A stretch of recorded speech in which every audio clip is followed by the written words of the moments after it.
The category is What the Trans, Darlings?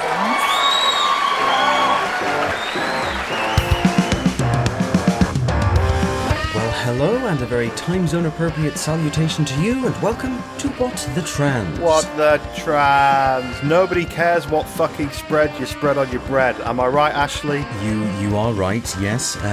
It's just not a particularly interesting thing, but as we'll get on to, lots of people seem to assume that everybody else does very much care about the spread that they're using, and the spreads that they're taking some kind of weird-ass moral stand against. I don't know. Anyway, we'll get on to that, though. How are you? I'm alright. I'm okay. I have been playing so much Destiny 2 to the point that where I close my eyes, I see... I don't even know what they're called, the aliens in it. It's got this whole lore thing that's really in-depth. There's aliens, there's guardians, there's a big thing in the sky that was alive and it isn't anymore.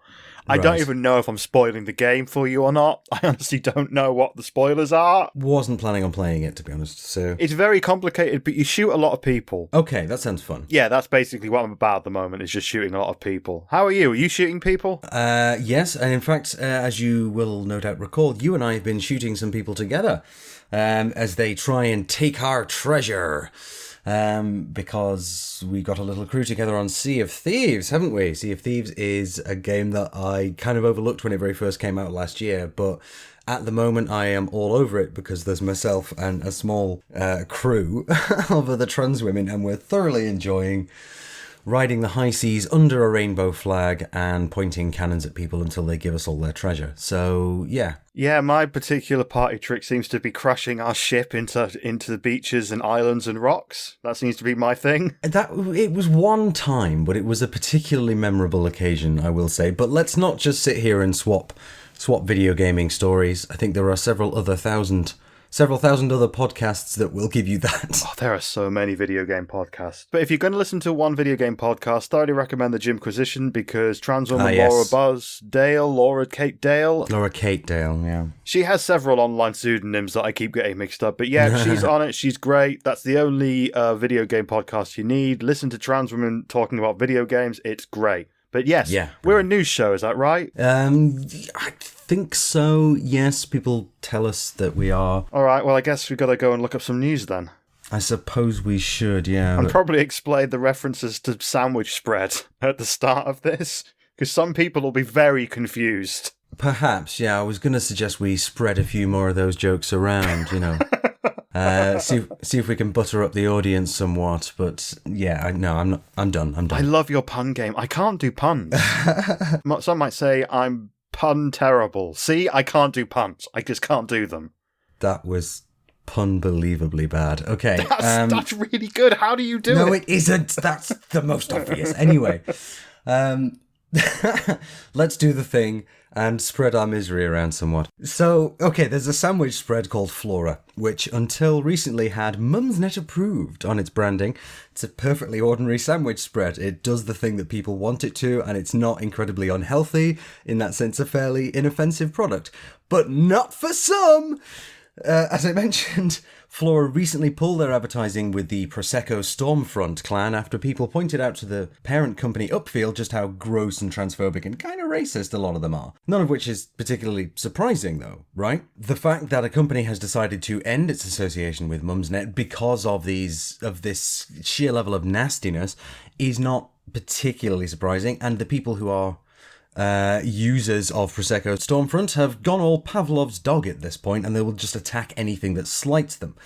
Turf's getting a bit pissy because someone else did the right thing isn't even really news. It's just a day of the week with a Y in the name. But we thought we'd mention it at least in part because during several days' worth of invective on social media, one of the middle-class militants decided that this podcast was in some way responsible and should be quote-unquote included in the discussion, which in this case meant getting dogpiled by people who absolutely hate us. Obviously, we made liberal, if slightly confused, use of the block button, and I have to say, I didn't realise people would have such strong feelings about a plant-based sandwich spread.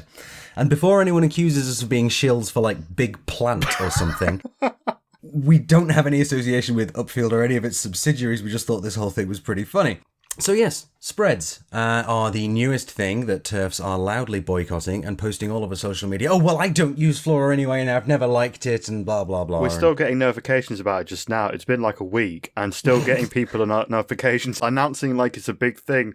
I will no longer buy Flora, and it's like, Oh, okay.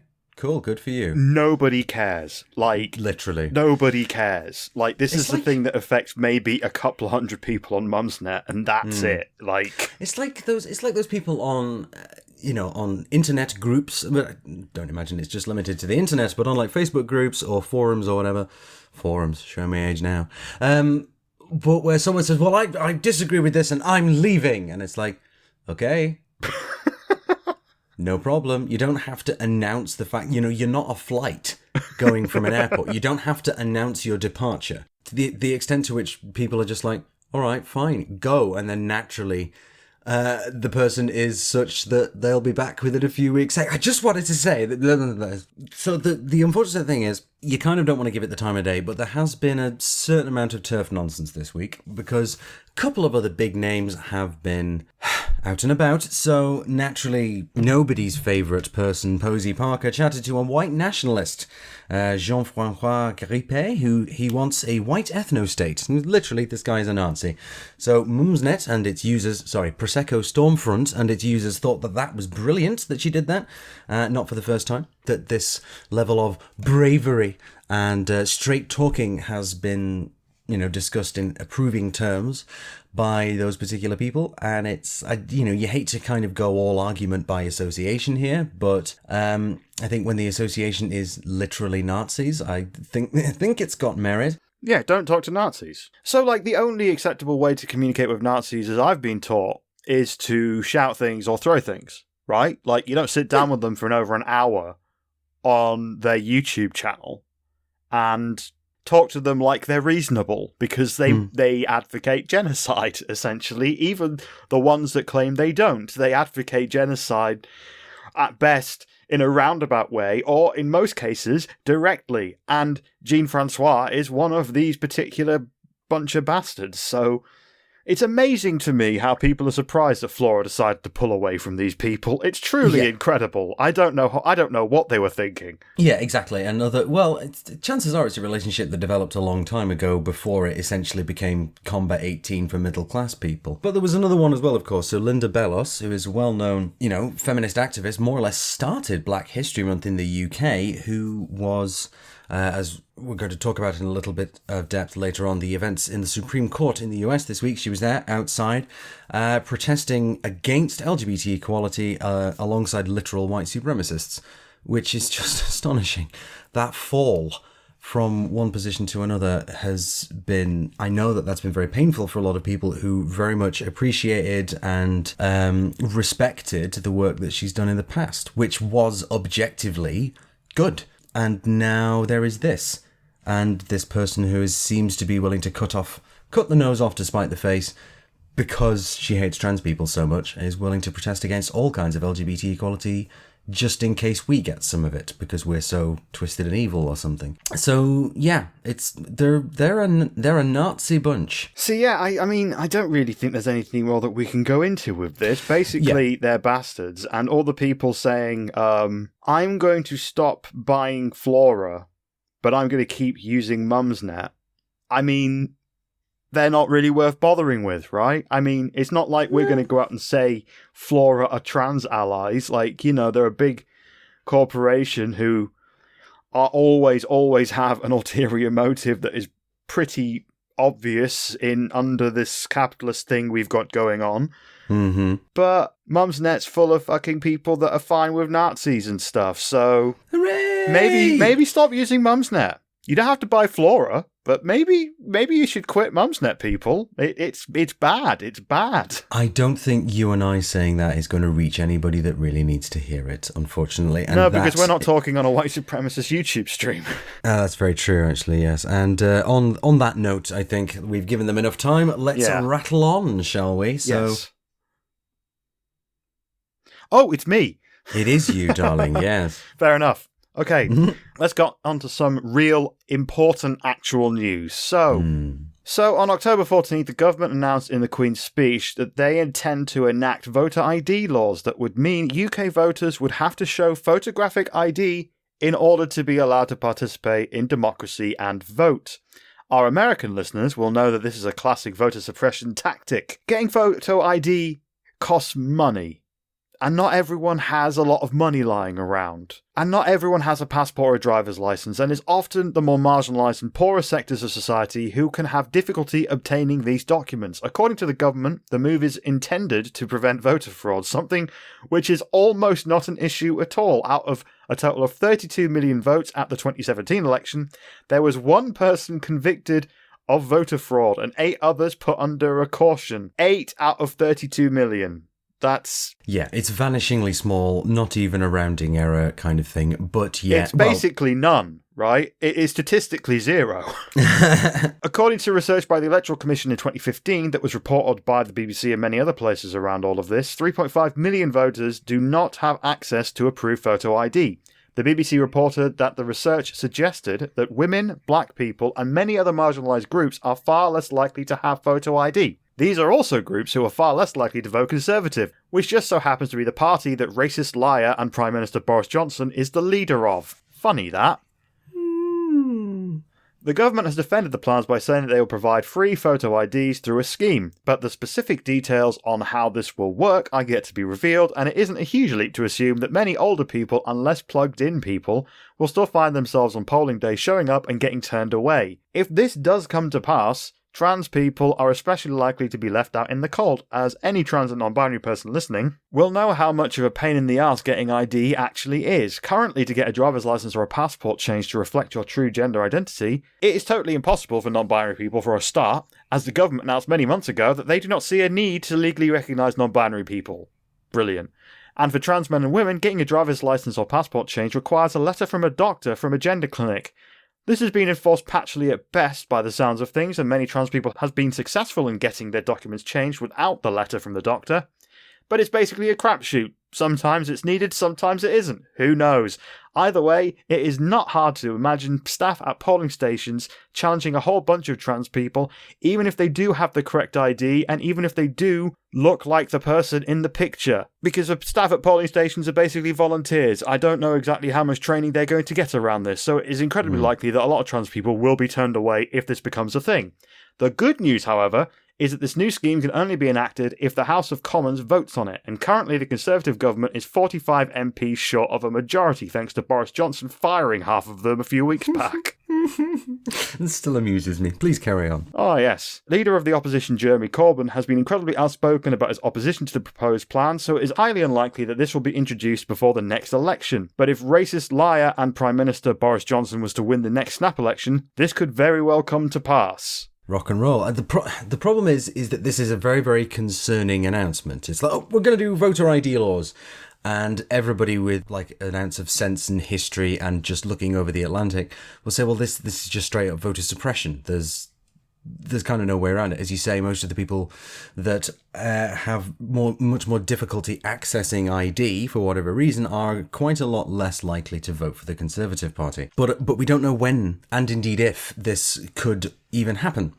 It seems unlikely that the House of Commons would vote to get it through at the current state of numbers, but if a snap election is A, called and then B, subsequently won by the Tories, this could happen a whole bunch sooner than we would think, and then we'll never get rid of them. Yeah, but there is the point that this could also adversely affect the kind of people that do vote for the Conservatives in one aspect, in that older people in general are less likely to have photo ID. Interesting. Which, that may not be the case in the States, where the Republican Party are all about that, and a big part of their base are older Americans, and, well, almost entirely white older Americans. But over here, that is definitely the case, because we don't have, like, state IDs like they do in the States. Basically, our ID is just a driving license or a passport. We don't have a national ID of any kind apart from those. And there's a whole bunch of older people that won't have re-upped their passport and aren't driving anymore. The closest they'll have is basically a bus pass, and there's no notes about whether that will be allowed as ID. So if this does even become a thing, it could also fuck over the Conservatives. Yeah. Well, so this is yet another very well thought out scheme from a government that we have become used to its seamless, almost effortless running of the country and the Brexit negotiations that makes us all so proud. No, this is. I mean, thank God that Boris Johnson is shit at government. Thank God for that. Yeah. I mean, he's great at running in elections for things. He's fantastic in getting the base fired up, but when he actually gets into power in a place, he doesn't half fuck it up all the time. Like, I lived under his reign as London mayor, and that was hilarious with the amount of money he wasted on everything. He bought water cannons that can't legally be used. He wasted millions on a big old bridge that never happened. Well, he's bad at being in charge of things, and thank God for that, because, like, clearly he wants this to fuck over the left-wing vote in the UK, but he hasn't thought that it may also hobble him too. But it's the principle, isn't it? I mean, so I think the situation that we'd be in if Johnson was, like, halfway competent here would be much worse. But because he is so inept, we are kind of spared the most of it, this terrifyingly authoritarian Britain that he seems to be dreaming of. So, yeah. It's interesting as well that it was announced through a Queen's speech, wasn't it? Which, I mean, again, since the government doesn't actually have a majority, any of the things that were that were part of this Queen's speech are not going to be passed before a general election. So Jeremy Corbyn has then said that this Queen's speech was basically an uncosted wish list, and with a lot of people in the media commenting that it was basically you've just done a party political broadcast and used the Queen as a puppet to do so, which lots of people are seemingly dissatisfied with. The whole thing seemed pretty silly to me, because I've never really taken that much notice of Queen's speech stuff, but basically, as I understand it, the whole thing is, right, new session of Parliament starting, this is what the government intends to enact over this session of Parliament, and then they trundle the Queen in, who's like well in her 90s and clearly doesn't want to be there.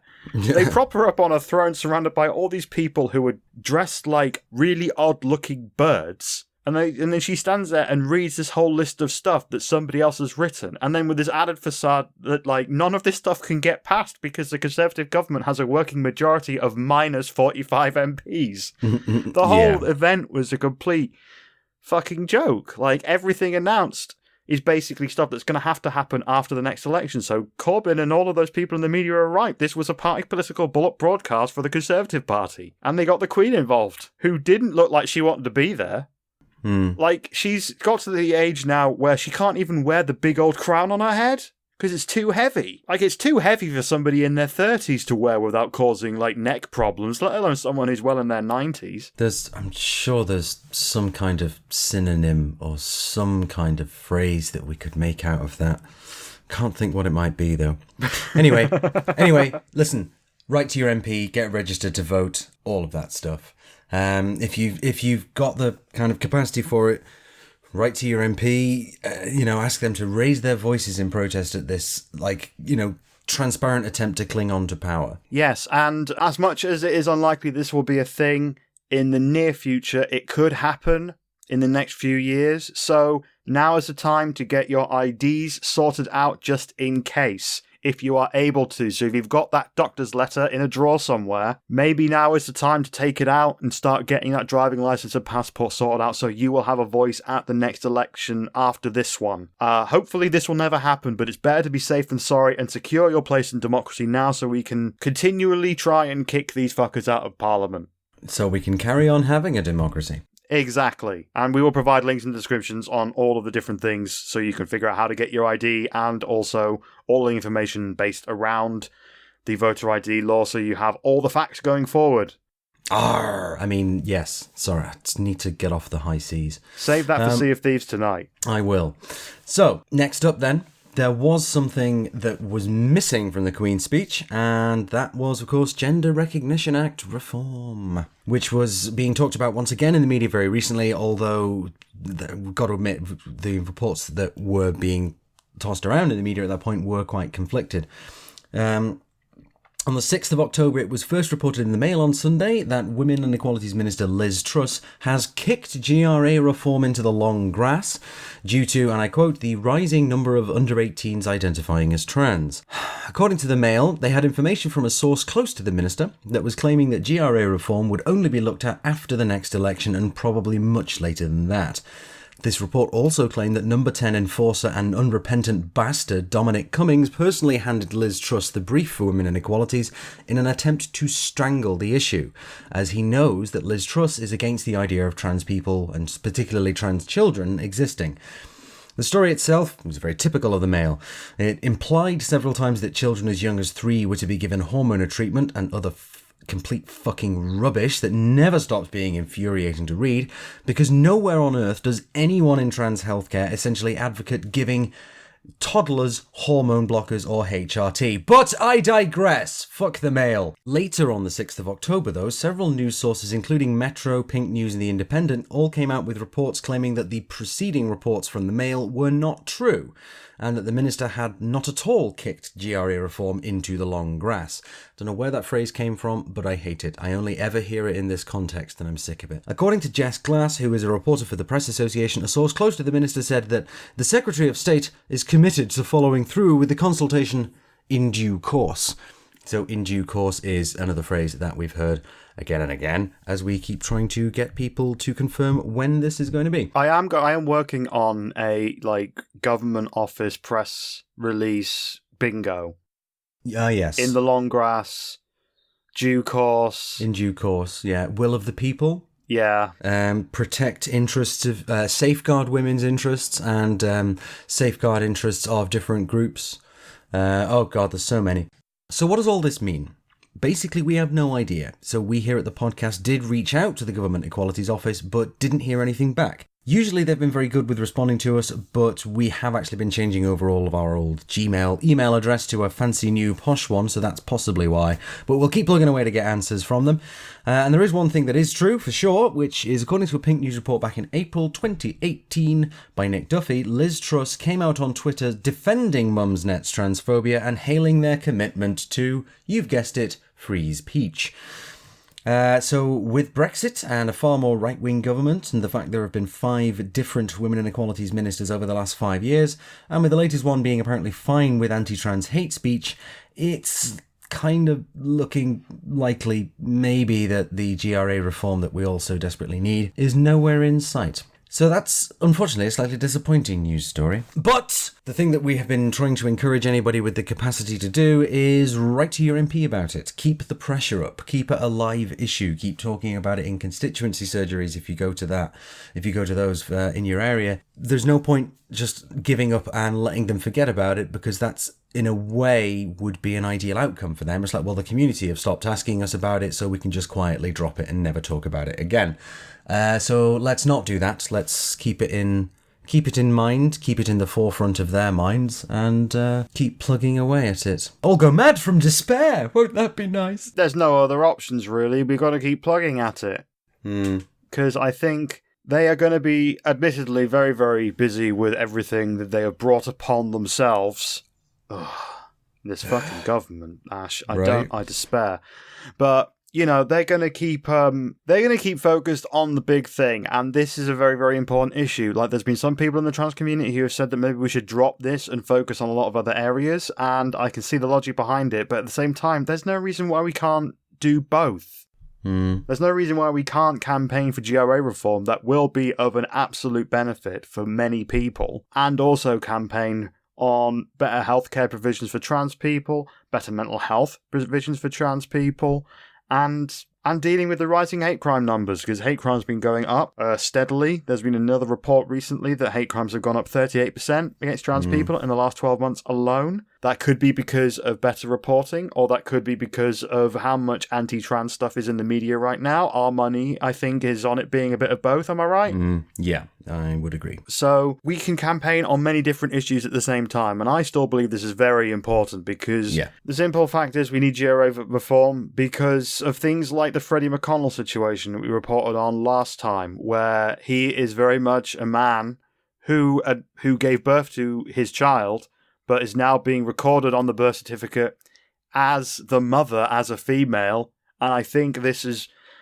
Gender Recognition Act reform should include provisions for him and many other people in his position. I think there are many, many different places in society where a gender recognition certificate is valuable, and we need to be able to get that sorted out so we can change birth certificates, so we can accept non-binary people, so that we can make it easier for trans men and women to get recorded as who they actually are. So keep the pressure up. Indeed. And it's, in fairness, the Gender Recognition Act system and the certificate that it provides, you'd think would have been taken into account in Freddie McConnell's case.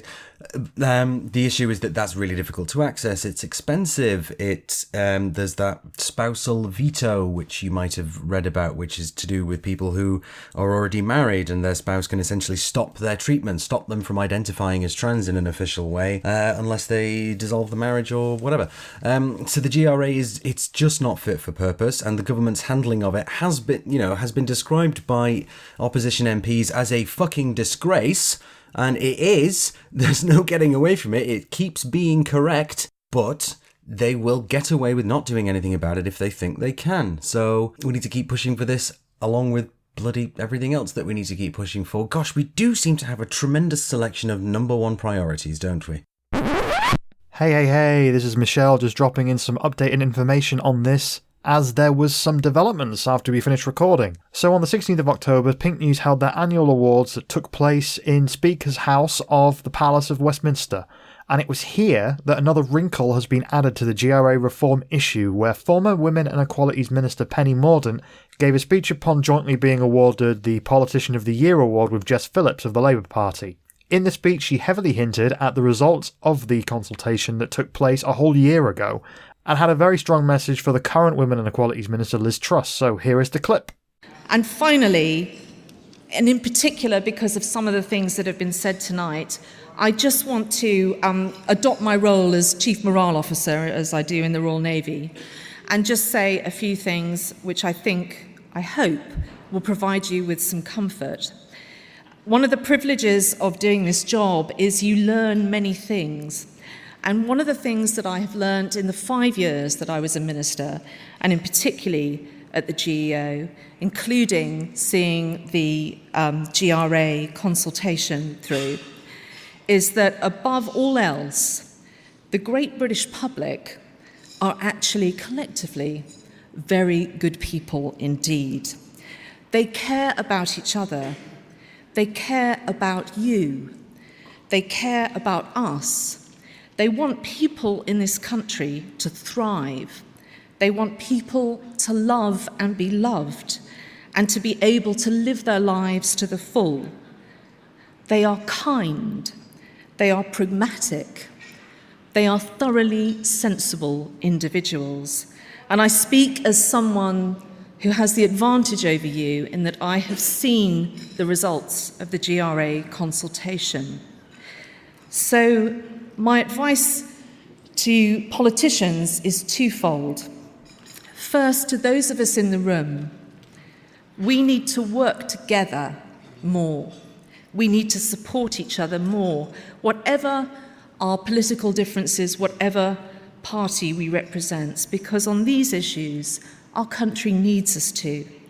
And secondly, to those politicians who may not be in the room tonight, including my successors, I would say, if you feel after you've listened, if you feel after following the evidence, if you feel after empathizing, that to do the right thing, you need to be brave, if you are brave, what you will discover is that there was no need to be. Thank you. Now, the context of this clip comes from an evening where many were outspoken about the government's current handling of Gender Recognition Act reform.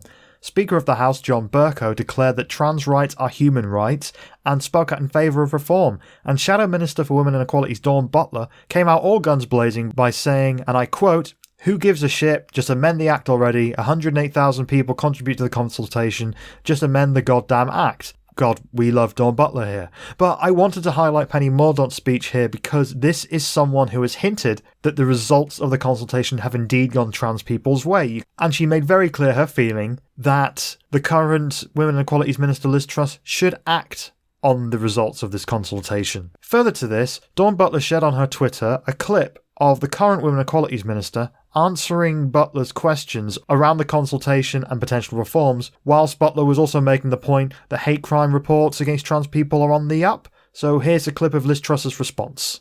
Trans people, and the Home Office and my colleague, the Minister, is doing a lot of work to combat this. But I think it's completely wrong to conflate that with a complex piece of legislation we need to get right. And there are serious concerns on these issues around single-sex spaces, around making sure vulnerable women are protected. And we should get that right, rather than rush into a piece of legislation. I'm afraid the Honourable Lady is trying to make a political football out of this. What I'm interested in is making the right decisions for the people of Britain so that we have proper protection for transgender people, and we also make sure we protect our single-sex spaces. So we mentioned earlier that in the Daily Mail article originally claiming that GRA reform had been kicked into the long grass, that a source claimed that Dominic Cummings, the man widely reported as being racist liar Boris Johnson's chief enforcer in Downing Street, gave Truss the Women and Equalities brief to make sure GRA reform got strangled. If what Mordaunt was hinting at in her speech is the case, then potentially the situation is that the government are holding back on releasing the results and holding back on moving ahead with reform in spite of possibly pro-trans results in the consultation, because they would prefer to keep the current status quo. And we have a Women and Equalities Minister currently dog-whistling to transphobes. Obviously, this is just my take, and I could totally be wrong. I could have read the situation completely wrong. And on top of all that, we have been informed from a very reliable source that Liz Truss had been down to appear at the Pink News Awards for many months, but suddenly at the last minute decided that she could not attend. Not sure what that means. We are currently reaching out to get statements from all the people involved: Penny Mordaunt, Dominic Cummings, Liz Truss and Boris Johnson. So on our next episode, hopefully we'll have a clearer picture of just what the hell they are actually going to do, and we can give you all of the facts. But for now, back to the past. Moving on. Yes. Oh, and it's me again. Whoops.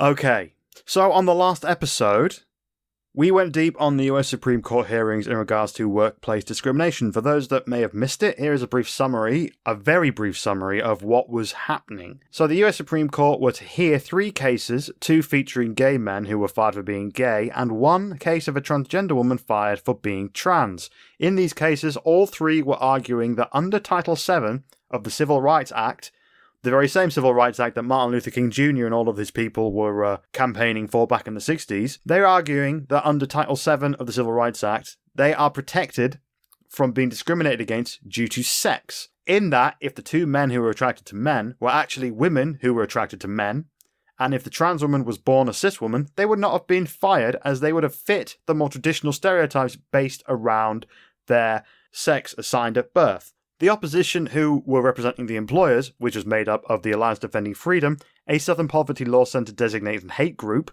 and the Trump administration, argued that sex under the Civil Rights Act is about birth, sex, genitals, bits, dingly-danglies, meat holes, whatever you want to call it, and that the original drafters of the bill could not have meant for the bill to be used this way.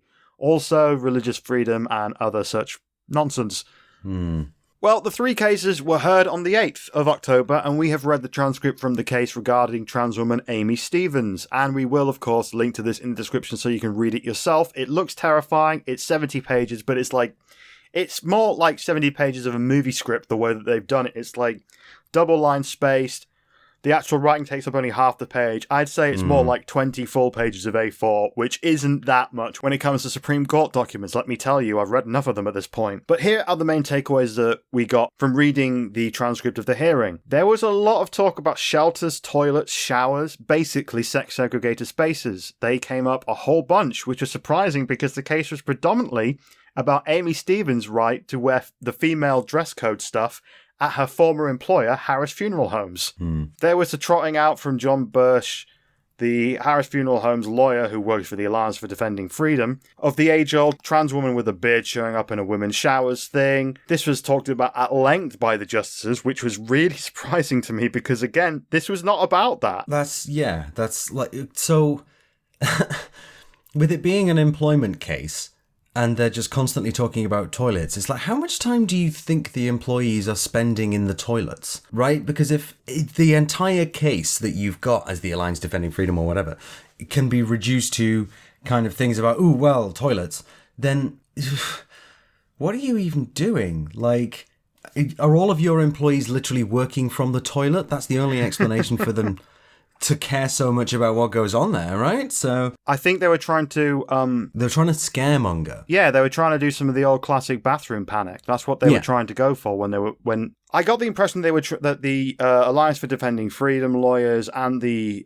federal government and the Attorney General Noel Francisco were trying to ignite some kind of bathroom panic kind of thing. But also, a lot of the justices came up with it completely on their own. Right. Like, it felt like at certain points they were really itching to make a decision on whether where trans people can pee rather than whether they should be fired for being trans. And yeah, it was very, very strange to read. That's reassuring. Yeah. But, like, it should be noted that, you know, you or I are not any kind of legal scholars, and this is indeed the first time I've ever read the transcript from a Supreme Court hearing, so I'm not too familiar on how these things usually go, but another thing that crept up, there was a lot of joking from the justices, which I wasn't expecting. Not that they weren't taking it very seriously, they were asking very pointed questions. I mean, some of the justices were essentially misgendering entire swathes of trans people at certain points, but there was a lot of little aside little jokes about, you know, haha, that's the way lawyers are, ha ha ha ha ha, and it's like, I mean, they were taking it seriously. It wasn't like they were trying to minimize things, but at the same time, they were trying to keep the mood light, and it was just this seems a little bit inappropriate, I think. Like, I was expecting more from the justices from all the stuff I read about them. Like, I thought they would come at this knowing how serious it is, but then they were too busy at certain points, like, playing to the audience. Yeah. Which was very, very strange to read. Also, non-binary people never came up. They brought up toilets, but they didn't bring up non-binary people. I mean, admittedly, this was specifically about a case about a trans woman. So maybe they kept it purely on, as people call us, like, binary trans people. But still a bit odd that the non-binary people didn't come up at all. The lawyers representing Harris Funeral Homes, they argued that it was not discriminatory to fire a trans woman because they would have done the same thing to a trans man, because that's equality. Right. Oh, well, that's reassuring, isn't it? Yes, okay. It's Fuck's sake. Was that taken seriously as a legal defense? Well, some of the justices seemed to take it on, some of them didn't. The lawyer arguing for Amy Stevens, the trans woman in question, was very much like, that is not a defense. Yeah. That's ludicrous. And it is. But it's been widely reported in places that Justice Gorsuch, who is a Trump-appointed Republican, very conservative member of the bench, he really grilled Attorney General Noel Francisco and potentially appears to be quite amenable and appeared in the transcript to come more on the side of trans people than not. Interesting. And that was something I noticed when reading the thing, and it was confirmed by all the media reports from people smarter than me and more informed than me that said the same thing. So maybe there's hope there. Maybe there is a wedge in for a conservative justice to be like, well, this is clearly a thing.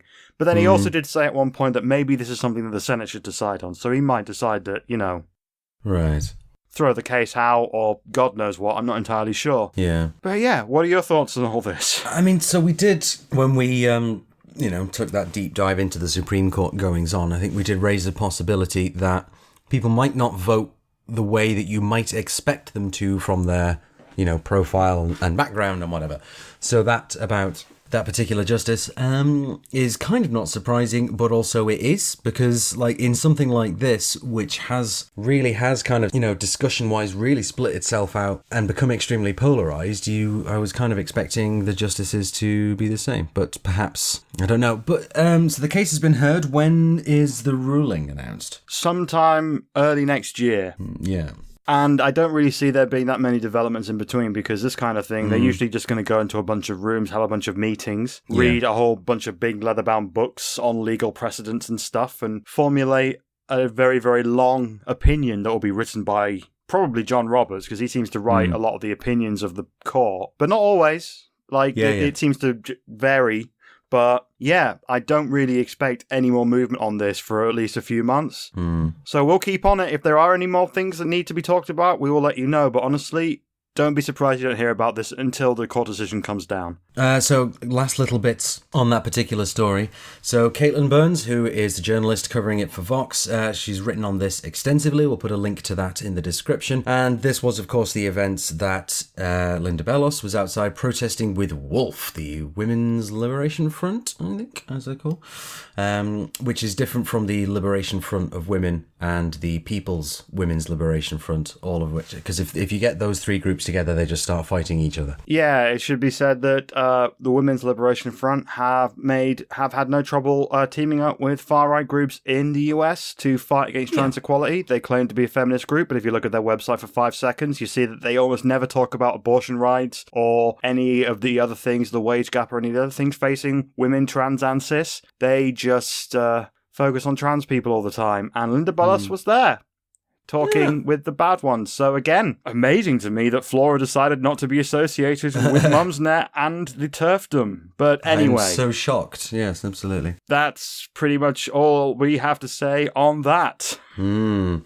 that does indeed conclude the news. So, but we've got a couple of jolly exciting community announcements, haven't we? Yes. Yes. So first up we have Camp Kiki, which is a proposed retreat for trans and non-binary people of colour that is currently being crowdfunded. It looks really fucking cool, and it'll give trans people of colour a chance to hang out and do some mindfulness, connect, plot to overthrow the government, and have some rad fucking times together. The crowdfunder is asking for £7,000 to fund the whole thing together, and at the time of recording they're currently at about 4,500. So, and they want to try and kick this event off actually within the next month, so they really need your help. So Camp Kiki, and it's with a K on both words, on GoFundMe, or check the link in the description and either give generously or share generously or just say, hey, that's a really cool idea. And what's yours? Yeah, as always, the amazing Trans Gloucester are coming together and creating something great. They're teaming up with the GL1 Leisure Centre in Gloucester to put on a swimming session exclusively for trans people. They are organising a test session to see if it is a viable thing.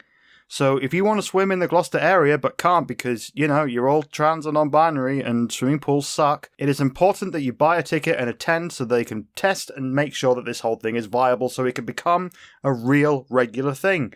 For more information, check the link sheet in the description, which will have all the info. Go on Facebook and look for Trans Gloucester. Go on Twitter, look for Trans Gloucester. Just go follow them and go to their thing. Go do it because swimming is great. Just because you're trans doesn't mean you shouldn't be able to do it. And Trans Gloucester is run by the lovely Kate, who is amazing. Shout out to Kate, who may be listening. I'm not too sure.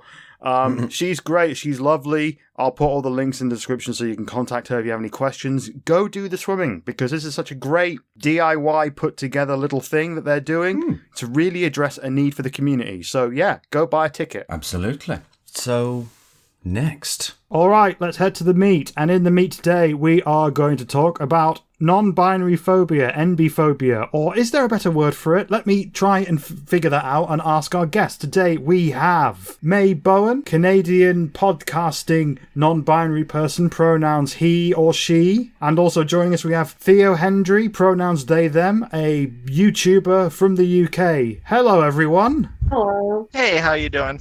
Hello, hello, hello. So, where would you like to start? Very much would like to make this your segment of the show. So, where would you like to begin?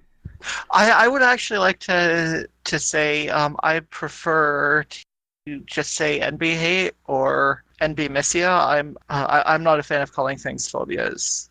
Having a few actual specific phobias myself, like one of surgery, which is kind of really rough for a trans person. The term that I've often seen thrown around is exosexism, because I know a lot of people in the non-binary community find MB to be kind of infantilizing. So exosexism refers to sexism specifically against non-binary people. I hadn't heard that term actually, but I absolutely had encountered the discourse on the social media, and obviously through chatting to a few non-binary friends, is that idea of NB kind of being infantilizing and patronizing, and it's like, don't call me that, don't just immediately assume that kind of thing. So yes, okay, that's a good one. Thanks for the tip. Yeah, I always need to learn more of this stuff, because honestly, this last week when we've been putting this episode together, not entirely sure what the right label is for what we wanted to discuss today. I'll give you a little backstory on why me and Ashley thought it was important to have this conversation right now. Obviously, this kind of thing, this sort of hatred of non-binary people in the community is something that we have seen and noticed for a very long time, but it really came to the fore when I wanted to put together a nice little Twitter thread on trans and non-binary YouTubers. You know, I wanted to get the word out that there are all these amazing people creating wonderful content on YouTube. And then we got a tweet from someone who said, "Why aren't you sharing Blair White?" And I was like, well, because Blair White is an anti-non-binary racist fuckhead, and we don't like her, we don't like what she does, and we don't like the people that like her, so, you know, that's why. And then we got, like, every, like, trans medicalist, like, trans man and woman from here to fucking California and everywhere in between tweeting us saying that we were not being cool about, you know, people that don't agree with us. And that's basically what exploded for me when I was just seeing how much of this shit is out there. So I wanted to talk to a couple of non-binary people and get their take on all of this. So, did you either of you see any of that stuff going on online? Yeah, I saw that tweet and I saw you responding to it, and I was sort of clapping to myself like, oh, good, finally someone with some common sense. But if you're going to bring the trans meds out of the woodwork, insulting Blair White is always a good way to do it. Yeah, we found that. You know, obviously, not going to stop us from doing it, obviously. But please do correct me if I'm wrong here. But it seems to me that it's like a validity argument. Yeah, I see that a lot. That's one of the things that a few people, actually, a past co-host of my podcast, the first co-host of my podcast, kind of that's where she kind of goes, and that's one of the problems I've been having lately myself, is especially trans people who claim, like binary trans people who claim to be very accepting of non-binary people, but then turn around and pull stuff like, oh yeah, but you know, we don't want to be, we want to be distinct from non-binary people, you know, because us, you know, binary trans women have more in common with binary trans men than you know, trans feminine non-binary people like me. In my experience, it seems to be either people that are very, very privileged, who maybe got to transition when they're very, very young and who had enough money to be able to do whatever they wanted with their transition, who then try to distance themselves from non-binary people because they don't want to have to see the world change, because cis heteronormative society has been the way it has for so long. Anything that challenges that is obviously going to upset people, and they think, oh well, you know, I fit in with that, I can just blend in and go along with it. I also see it with people who have been through an awful lot of transphobia, whose family have maybe rejected them, who haven't had as much luck with their transition as they've wanted, and they also turn around and sort of reject non-binary people, I think out of a place of fear. Yeah. Of thinking, oh well, if we can just get people to accept me, then it'll be fine. I can do that by throwing other people under the bus. Yeah, I've seen some of that too. I've seen some of that from very privileged people. This is the problem that I come across the most often. If somebody comes along and is trying to tell me that I'm not really trans, or that I'm not allowed to be upset at getting misgendered, the most common thing that they'll say is, well, you know, if you were really trans, you would make an effort to pass. I'm like, well, what would that even look like for me as somebody who has a very strong sense of gender identity, but it's a completely androgynous, non-binary gender? How would I even go about doing that? Like, you know, I've done the best that I can in the body that I have to look as androgynous as I can, gendered 99% of the time. Why should I not be allowed to be upset at that? It's becoming a tone argument at that point, isn't it? And it's like, particularly when it comes from other trans people and other members of the LGBT community, it's not just other trans people who kind of need to do some work on this, you know, but the fact that it's just making an effort and no, you're not allowed to get upset, which is something that I've seen. It's like, oh, well, these non-binary people are being so unreasonable. And it's like, no, they're really not. And I don't understand why people in the trans community, well, I sort of do, but I despair at the people in the trans community particularly who really ought to know better, and it's shocking and really disappointing. It's absolutely not a trans only issue. You know, I get it from cis LGBT people all the time, and I get it from cis straight people all the time, but it's that much more like disappointing when you get it from someone else in the trans community, because it's like you know how much being misgendered hurts, you know how dysphoria feels. Why would you turn around and put that back on someone else? I've actually had a lot of experience in this. Actually, I dated someone right before I started hormones, but after I came out, for about 2 months, and she, tried to put up. I will say that she tried to put up with me being non-binary, made her uncomfortable, which is bullshit. And her friends, for her sake, basically kept their mouth shut for the most part. But when things finally broke down and we broke up, they basically told me and my gender fluid friend that we're not trans. And that really hurt. That actually put me back into the non-binary closet for 4 or 5 months, basically. Jesus, the closet's no fun. The closet's fucking horrible. Yeah, it's definitely horrible. How often do you come across that in trans and non-binary spaces? Like, I don't know, do you encounter this at trans prides, or is this something that is mostly online? Generally, no. I've never encountered any of this in real life, I guess. I've had nothing but good experiences from it.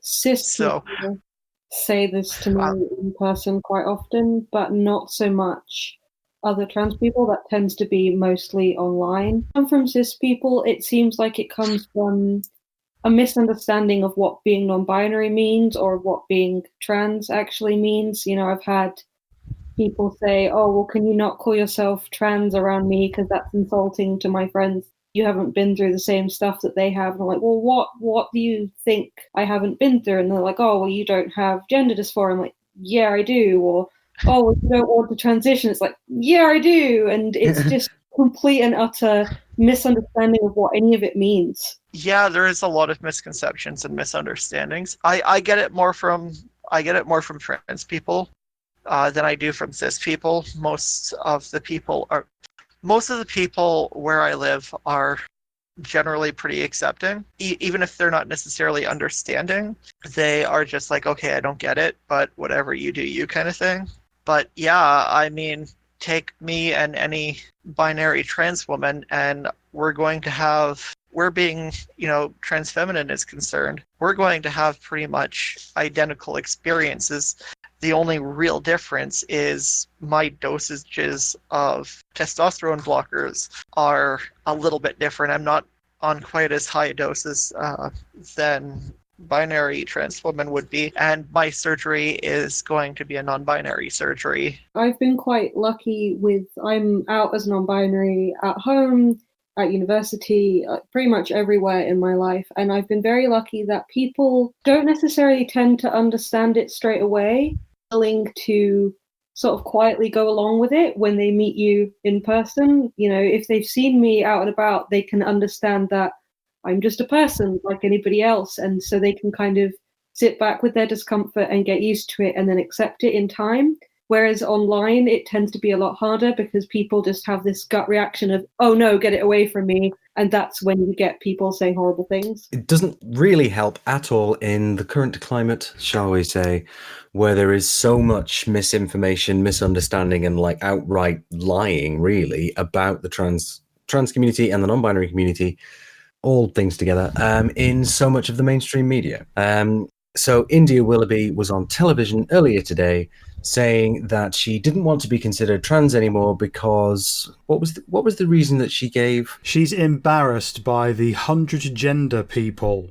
Oh, I hate her so much. Yeah, you and me both. It's like, and she blocked us on Twitter. Do you know that? I'm proud. I mean, but I just said to her, with all the respect in the world, India Willoughby, your views on non-binary people are dog shit. Hoping that may start a dialogue. Probably wasn't the best I could have phrased it, and then she blocked us. She's very much... Yeah. Again, that relates to what I think both of you mentioned earlier on about people in positions of privilege, because Indie Willoughby is somebody who is kind of in the public eye, and a lot of people in the UK call her like a cut price / Poundland Caitlyn Jenner, because she's kind of that vibe of trans person who's just done really well for themselves and has come out as trans, and it's like, oh my god, people are being so mean. You need to stop saying such really, really awful things for a start. But that sort of came along and happened today after we'd started having this conversation. And it gives us quite a useful example of some of the stuff that no doubt that you've come up against. Yeah, I've been called a gender radical just for, Nice. Being myself, basically. I mean, that's a badge of honor, surely, being a gender radical. I want it on a badge, gender radical, a pin badge. That'd be amazing. I'm sure there's I'm sure you can find a place on Amazon that'll do it. I had my bigender Amazon are evil. I intentionally don't pass and blah blah blah, and it's just like whatever. I just do me. I usually present in a way where I kind of come across as like Futch or like just a more feminine butch. I generally get she, her pronouns from the majority of people. I don't know if people are seeing me as cis or if they're clocking me, but like, okay, yeah, that's just a trans woman or what's going on. I've only ever got a he, him when I was presenting relatively femme, like once, like in the last year, basically. I know what you mean about the gender radical thing. In theory, it should be a compliment, but the way that it's used specifically against non-binary people is really, really interesting to me. It seems to be something along the lines of, by us trying to exist, by us using they, them pronouns, or us using multiple sets of pronouns, or us wanting to not say ladies and gentlemen, or something like that. They think that we're trying to dismantle the concept of gender altogether, and they're like, oh, you're trying to ban men and women from existing, or you're such an evil radical. And you're like, I'm actually just asking you to give me basic respect, and I don't understand what you think is so radical about that, because that shouldn't be radical. That should be like the baseline for being a decent human. It's the age-old cry from bastards, the old, this minority are trying to take something from me, therefore we should fear them. I mean, that seems to be, from my limited experience of dealing with the trans community, who are very much their central conceit from what they said to me was, non-binary people are lucky to take away my safety by giving fuel to bigots, or they are trying to eradicate the idea of trans men and women. And it's the same old shit you get from Breitbart, it's the same old shit you get from every hate group that's ever happened. X is going to try and take Y from me, therefore we should do Z to them. And Z is never good. I see that there is a lot of different types of bullshit that they have. And some of it is basically Stockholm Syndrome, where they're terrified of getting transphobia. And I've been through a stage myself of where it was like, okay, I need to pass perfectly as a cis woman, because if I don't, I'm going to get all kinds of hate. And then when the hate never came, I kind of moved on from that because I don't face it on a day-to-day basis. But there are people who do face it on a day-to-day basis. And then they see, people like me who are like, I'm out there wearing a Wonder bra and a Wonder jock at the same time. And looking rad as fuck, I'm sure. Absolutely.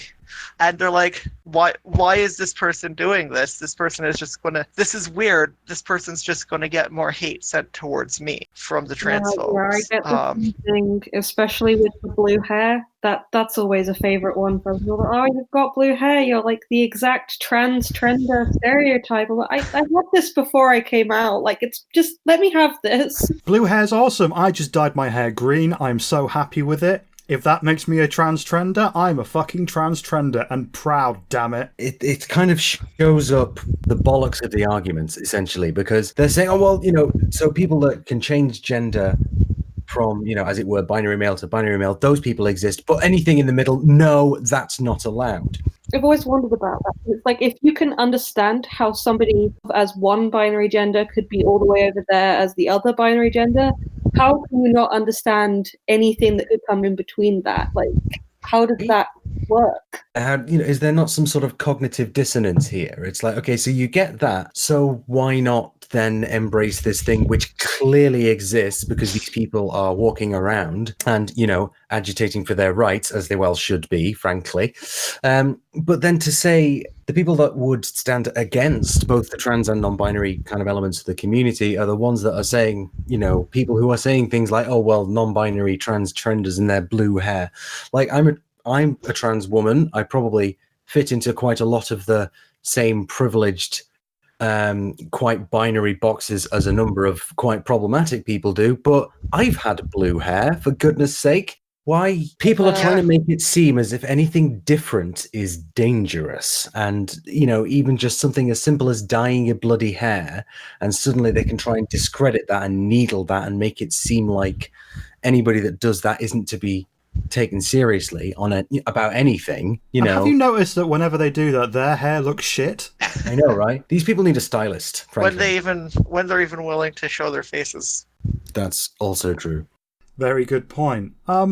Theo, I wanted to ask you something because we are a UK-based trans podcast and the vast majority of our listeners will be from the UK. When it comes to the big non-binary haters out there in the media, who are the worst offenders? Who do we need to respond to and fight against? So a lot of it today has been Piers Morgan. You might have seen people are talking about that a lot because somebody started a petition to try and get him removed as a presenter of Good Morning Britain, because every single time it comes up, and he seems to bring it up as often as possible, new wave of hatred and misinformation about what being non-binary is, and tells people that he identifies as a two-spirit penguin, and then when the non-binary person that he's interviewing tries to explain what's the matter with his argument, he just interrupts them and then acts as if he's done something really smart. And every single time that happens, I get a new influx of people on my YouTube channel or on my Twitter,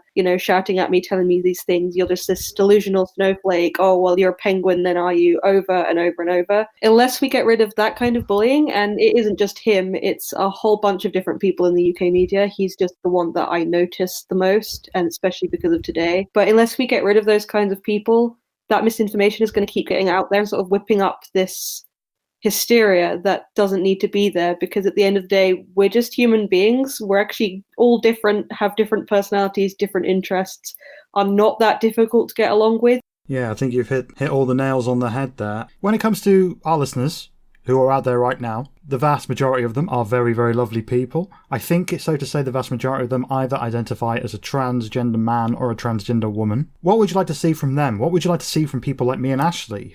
What would you like to see us do when it comes to facing this kind of thing? How can we be good allies to our non-binary siblings? I would really like to just see more solidarity. I think there's too much emphasis on how different we are from binary trans people. And obviously there are differences. There are differences to what transition might look like, or what experience might be, or how we feel about certain topics. But I think we focus too much on those differences and not on the similarities that we do have. I have so much connection with binary trans people and relate so much to a lot of those experiences. And I wish that we could all just connect over those things and learn about each other. I love that. That is absolutely something that, we should be doing.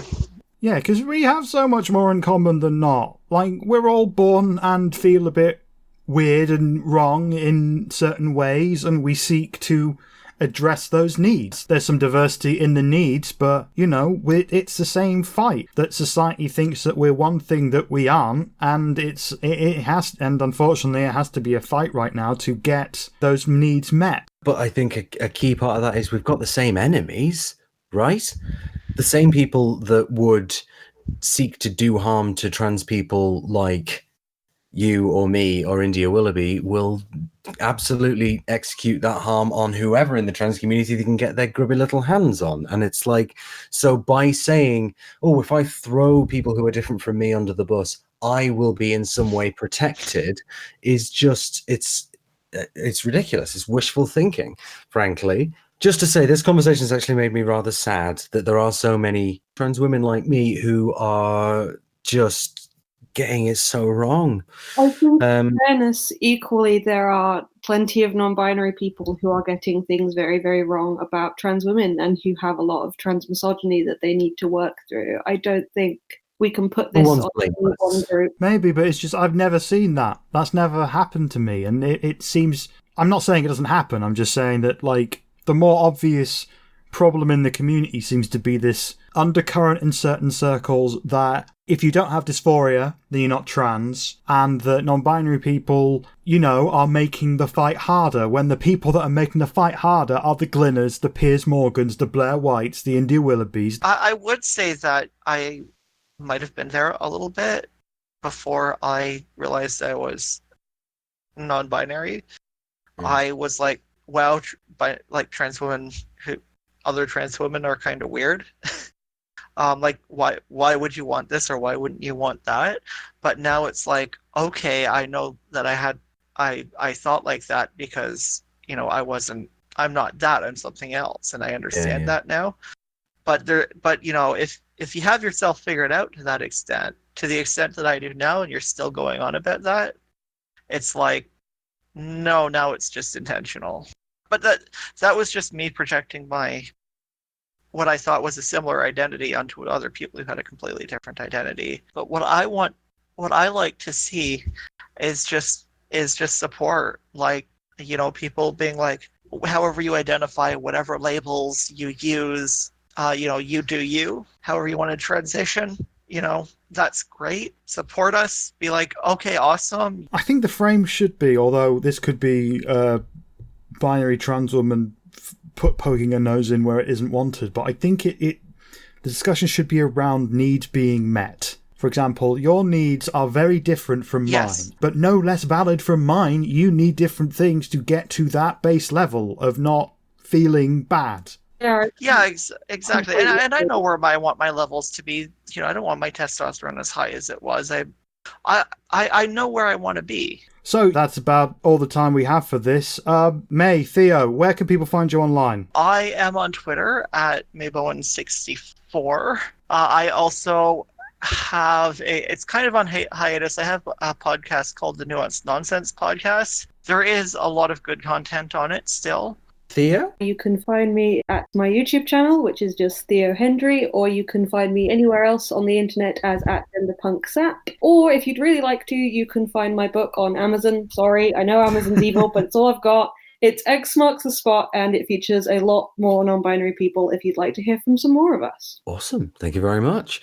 Thank you both for joining us and chatting so frankly and honestly about, you know, the ways in which we're similar rather than focusing on us pointing fingers at each other and saying, no, you, no, you, no, you. Thank you for coming and talking to us. Thank you. So yeah, if you want to know more as a trans man or woman or cis person who is listening to this and wants to know more about non-binary people, we will include links in the description sheet so you can look up all the information about what it is to be a non-binary person. Non-binary people are indeed not one thing, they are many things, but we will try and include the basics, the fundamentals, so you can get your head around the basic concept and you can look into not making the same mistakes as certain prominent trans women. Yeah, indeed. Because you don't want to be falling into the same sort of trap of, well, they're less valid and they're not real and that's just weird because, you know, come on, we're past that. We're all grown-ups here and we're all in this together. So let us lift each other up and support our non-binary comrades rather than insisting that, no, they are different. Whatever. I don't even want to finish it. And I think that's it for the show, right? I would say so, yeah. It's a good place to leave it. Yeah, go on our soapbox, set the world to rights. Yeah. Good time had by all, hopefully. So, you like the show? You will love the crap out of our social medias. Now, with far less TERFs organising boycotts in our mentions, thankfully, but it still happens, so, you know, if you see it'll that... come back. It'll come back. Block and move on. They'll make new sock puppets and return. So you can follow us on Twitter at WhatTheTrans. You can follow us on Facebook /WhatTheTrans. You can find us on Tumblr, whatthetranspod.tumblr.com. And we will have a new shiny website in the near future. It's not quite ready yet, so, you know, we're not going to give you a link quite yet because it's all under construction. We do have a tech person on board now. Shout out to Lexi. Kisses. Love Lexi. Yeah. You do you? Well, you back off, motherfucker. Okay, full disclosure, Lexi is Ashley's girlfriend. I am not involved with Lexi. I meant. Do I, though? Fair enough. Yes. Hello, Lexi. Thanks for all the help on the tech stuff. But yeah, is there anything you need to plug, Ashley? I got another gig. So there was a thing, the Foundations Festival, which was supposed to be taking place the first weekend in November. So it's been postponed. However, there is still a gig of slightly more local artists, which is the Foundations Festival Fuck Brexit edition, which is at Atma in Manchester, in the Northern Quarter, on the 2nd of November, and me and the lads in Dead Pixel are headlining. So boogie on down and come and get whacked with the finest dark sonic future. Again, I saw Dead Pixel recently, and not just saying this because Ashley is, here. Oh, but you. Genuinely good. Like how like your friends in a band and you go and see them and they're fine, they're nothing special, but then you go up to them afterwards and say, you were great. I don't do that with Ashley because her band is genuinely good. No. Like, genuinely good. I would go see them if I didn't know Ashley. Well, that'll do.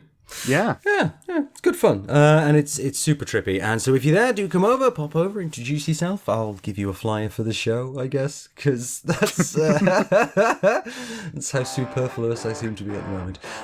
But, well, have a lovely couple of weeks, everybody, and we'll be back near Halloween. Yeah, you're going to be planning us a Halloween special, are you, mate? I have one or two ideas, yes, but we'll find out all about that in a couple of weeks. Ah, yes. So, see you soon, lovely listeners. Bye-bye. See you.